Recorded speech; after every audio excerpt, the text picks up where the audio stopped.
Hi, everybody. Hey, welcome back to the show. We are doing another art walkthrough, but we are doing something a little different this time. Instead of a gouache painting, it is a black and white ink drawing. Yes, it is. And so you might have to start at the beginning with this because I don't know anything about how this works. Oh, okay. So, what I'm doing is I'm doing something called pen and ink, and I'm using what's called a dip pen. And the style of pen is called Croquill, which is a very, very fine line. And the tip that I'm using on this Croquill is a Hunt 102.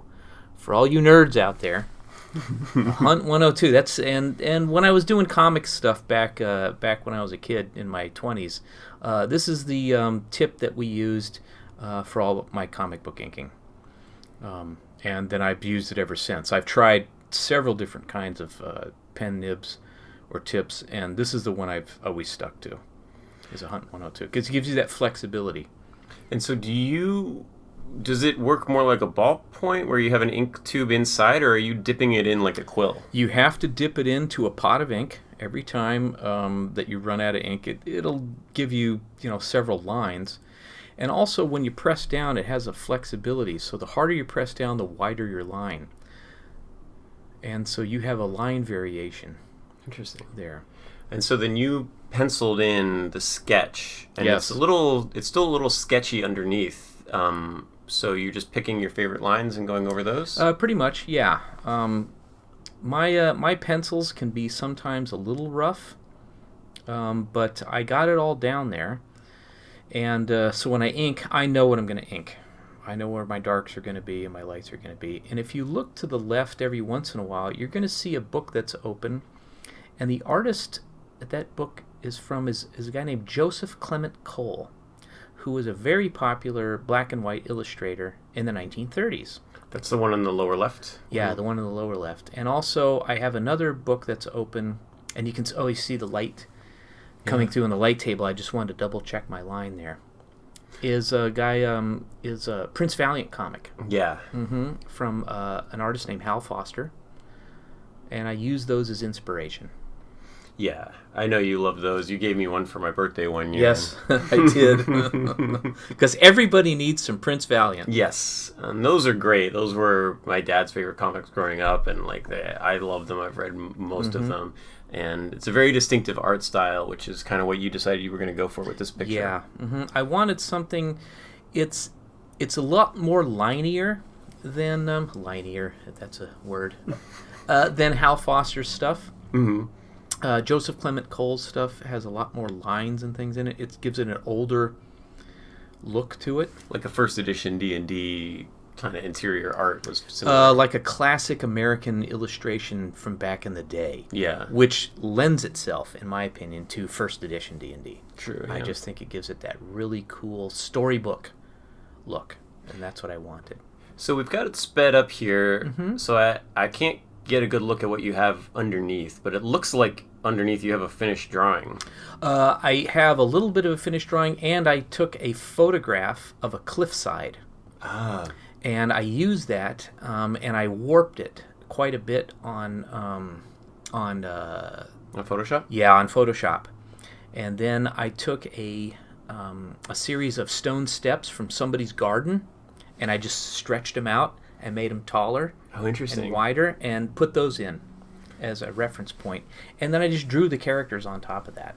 Okay. And then do you have tentacles on the underneath one too? Yes, yeah, there's drawings in there. But the tentacles are just from a drawing. They're not from any photo reference. Oh, nice. But the rocks and the stone steps are from photo reference. And then you said with gouache before that you go background to foreground and dark to light. What is the process? It looks like you're just going top to bottom. Yeah, inking is a little different. Some people will ink background to foreground. Some people will ink foreground to background. Some people will ink black to light. It doesn't matter. Whatever works for you. And some people just all over the board. I'm one of them. It depends on the picture as well, especially if you have a very, very dark background and you have characters on that. I'll usually ink the background first, because the characters, you don't want to put just a line around them. Makes them a little too cartoony. Oh, I see. So if you just stop the inking at the edge of the character without putting a line around it, it's a little more realistic looking Interesting. and a little less cartoony and comic book. And then is there like any way of how dark the ink is? Is that something you have control over? I use something called Higgins Black Magic ink, which is very dark. Some ink it can be a little watery at times. If you don't shake it up, the sediment will fall down to the pigment.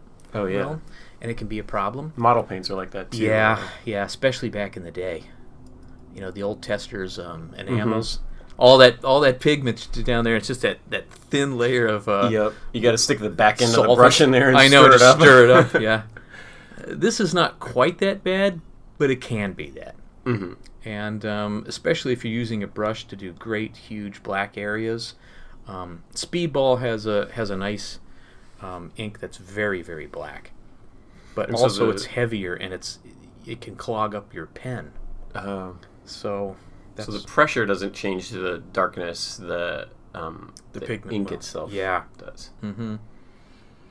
And if you're out there and you want the originals, kids, you'll see a lot of times that the black isn't quite so black in certain areas because the pigment is a little washed out. Oh, I see. Mm-hmm. So you have to go with the real deal. Yeah. So, and that when you scan it too, then you just bump the contrast for printing.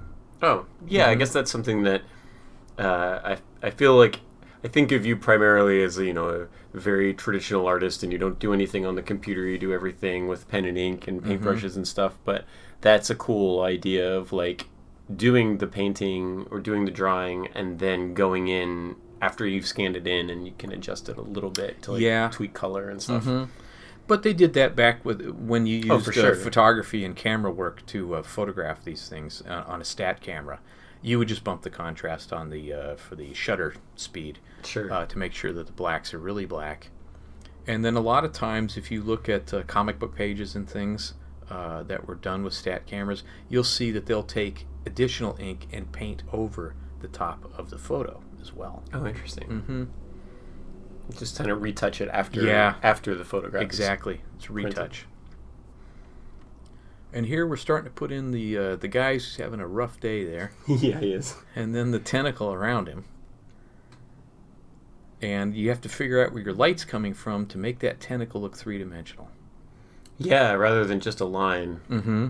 Because I feel like because so much of that is going to be it's just going to be the same color as the background. Yeah. And what is this, kind of what's the texture of that tentacle? Is it super smooth? Is it a little rough? Does it have bumps or lines in it? And then you can use your ink line to, kind of delineate all that kind of stuff. Yeah. And did you use any kind of reference for what kind of tentacle you wanted? No, I just pulled that out of my booty. Huh. Yeah. I used reference for the rocks and the staircases, and for the characters, I got some photographs of people jumping on trampolines. Oh, cool. Yeah, and then I just put suits of armor and stuff on them. Mm-hmm. But the tentacles, I just pulled it right out of my where. Mm-hmm. You're not going to bounce very well on a trampoline in a suit of plate mail. Yeah, exactly. So you have to draw that on them. Yeah.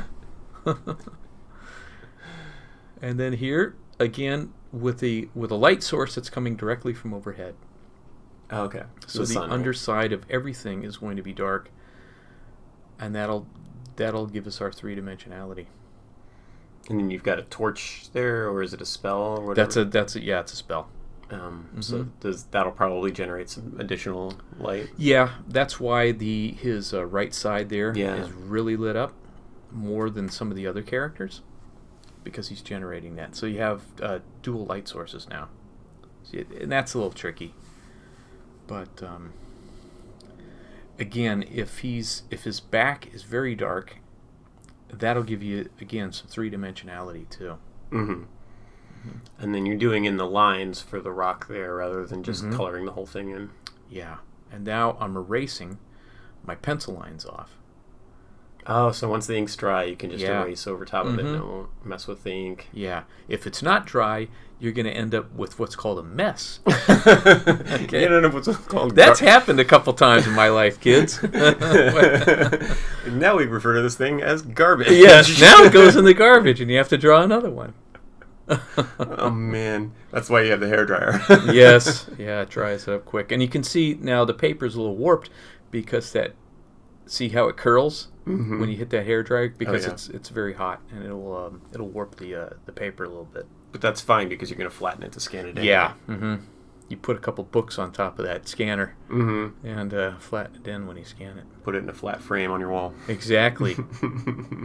And we're just about done. I got a couple little white paint here to do a couple little touch-ups and fix little errors and stuff. Easy. And there we go. It's done. Great. Well, it looks awesome. And Thank you. Thank you so much. Thanks, everybody. We'll see you next time. See you.